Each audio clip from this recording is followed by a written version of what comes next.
तो उधर बीकानेर जमीन घोटाले में जयपुर के ईडी ऑफिस में लंच के बाद रॉबर्ट वाड्रा से एक बार फिर पूछताछ जारी है। लंच के बाद करीब 1.5 घंटे से वाड्रा से पूछताछ की जा रही है। लंच से पहले वाड्रा से करीब 3 घंटे की पूछताछ हुई है। लंच से पहले वाड्रा की मां मरुण वाड्रा से भी ईडी ने पूछताछ की थी, जिसमें उनसे कई सवाल पूछे गए। हालांकि बाद में उनकी तबीयत खराब होने पर ईडी ने उनसे आज के लिए पूछताछ खत्म कर दी थी।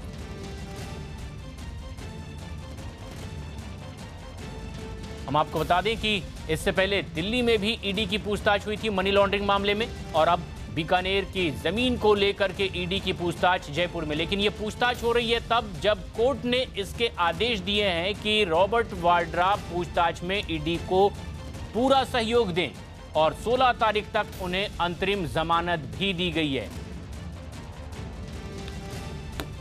और ये पूछताछ लगातार जारी है जयपुर में ईडी के दफ्तर में। बाहर ही मौजूद है हमारे सहयोगी भवानी सिंह और आनंद तिवारी भी।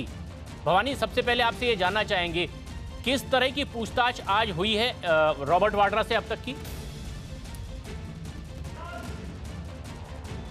देखिए प्रशांत, इस वक्त ईडी की दफ्तर के इनर कॉरिडोर के अंदर हम हैं। सबसे पहले आपको बता देते हैं कि जो ये कार खड़ी है, यही रॉबर्ट वाड्रा की कार है, और बाहर गार्ड खड़े हैं और इंतजार कर रहे हैं रॉबर्ट वाड्रा का आने का। और दूसरी मंजिल पे, इस बिल्डिंग के आप देख सकते हैं, दूसरी मंजिल पे अभी इस वक्त रॉबर्ट वाड्रा से पूछताछ की जा रही है। पूछताछ के अंदर 2 खास बातें हैं। पहले बेसिक सवाल पूछे गए थे रॉबर्ट वाड्रा को उसकी कंपनियों के बारे में। जो पहले फेज की दोपहर से पहले पूछताछ हुई उसमें ये पूछा गया, कंपनी के बारे में डिटेल पूछी गई।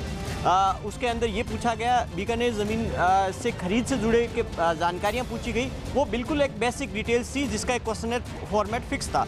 अब जो पूछताछ हो रही है इस वक्त जो चल रही है वो काफ़ी इंपॉर्टेंट है, और वो पूछताछ है इस पूरे जो घोटाला इससे जुड़ी हुई।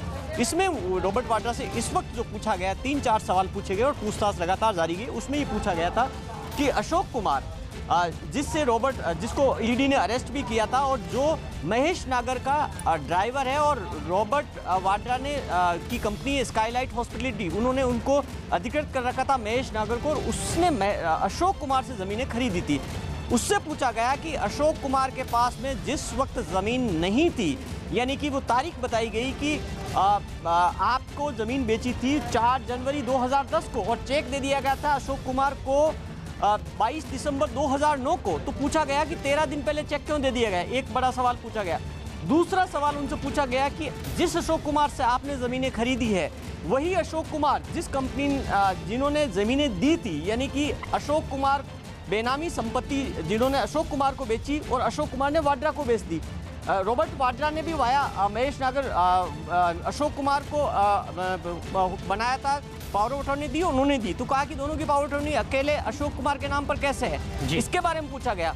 और एक तीसरा इंपॉर्टेंट सवाल पूछा गया, वो ये है जिस कंपनी को रॉबर्ट वाड्रा ने ये ज़मीनें 125 बीघा ज़मीन जो सरकारी ज़मीन खरीदी थी वाया अशोक कुमार, वो बेची गई थी एल&टी फिनलीज को। फिनलीज के बारे में पूछा गया क्योंकि आरोप ये लग रहे हैं, जो ईडी ने अभी तक की जांच की, कई ईडी के लोगों से जब हमने पूछा था, वो उनका अफसरों ने जांच की, वो कह रहे हैं कि वो हो सकता है वो सेल कंपनीज है। उसके बारे में पूछा है क्या आप उसके बारे में जानते हैं, उसके शेयर होल्डर कौन है, उसने वो बिजनेस क्या करती है, उसके बारे में काफ़ी डिटेल पूछी गई, और पूछताछ लगातार जारी है। और पूछताछ लगातार जारी है, अपडेट्स आपसे भी लेते रहेंगे। लेकिन आनंद भी हमारे सहयोगी वहां बने हुए हैं। आनंद, दिल्ली में जब पूछताछ हो रही थी तब भी आप नजदीक से नजर इस पर बनाए हुए थे, क्या वही तरीका अपनाया जा रहा है? उसी तरह से लिखित में जवाब हासिल करने की कोशिश है जो परंपरा रही है कि लिख करके वो अपना जवाब दें, या फिर यहाँ भी टाइपिस्ट की व्यवस्था की गई है उनके हेडराइटिंग प्रॉब्लम को लेकर?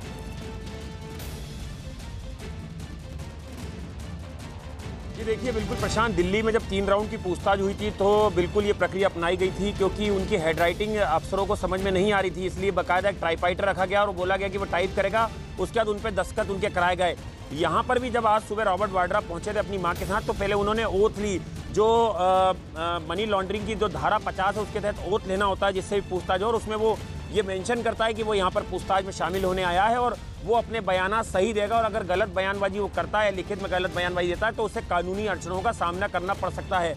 यहाँ पर करीबन 3.5 घंटे से ज़्यादा की रॉबर्ट वाड्रा से पूछताछ हो रही है। मेरे कैमरा पर्सन आपको दिखाएंगे, ये प्रवर्तन निदेशालय का दफ्तर है जिसकी बिल्डिंग है, और यहाँ पर जो रॉबर्ट वाड्रा की माँ से पूछताछ हुई थी तो उन्होंने तबीयत का हवाला दिया और वो यहाँ से चली गई। लेकिन उनसे जब पूछा गया कि आपकी स्काईलाइट कंपनी में क्या भूमिका है, आप किस तरह का इसमें काम देखती हैं, तो उन्होंने कहा कि मुझे कंपनी के बारे में ज़्यादा नहीं पता है क्योंकि मैं नियमित कामकाज में दखल नहीं देती हूँ। इसके अलावा उनसे महेश नागर के बारे में पूछा गया, कंपनी का टर्नओवर पूछा गया, कोलायत में जो ज़मीन थी उसके बारे में पूछा गया कि कैसे वो ज़मीन दूसरी कंपनी को बेची गई, तो उस पर रॉबर्ट वाड्रा की मां के पास कोई सवाल नहीं थे।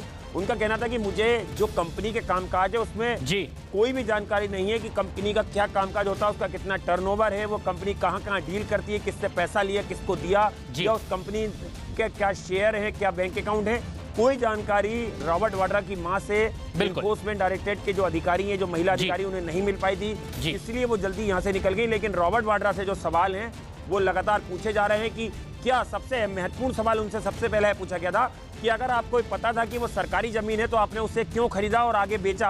अगर आपको ये पता था तो आपको जानबूझ के आपने जमीन खरीदी, आपको नहीं पता था तो क्यों नहीं पता था? बिल्कुल, और लगातार ये सवाल जवाब का सिलसिला जारी है। हालांकि उनकी मां से संतोषजनक जवाब जरूर नहीं मिला, लेकिन तबीयत खराब होने की वजह से उन्हें जाने दिया गया और सवाल जवाब का सिलसिला रॉबर्ट वाड्रा से लगातार जारी है। इस वक्त जयपुर में आपसे लगातार अपडेट्स लेते रहेंगे। फिलहाल शुक्रिया आप दोनों का, भवानी और आनंद।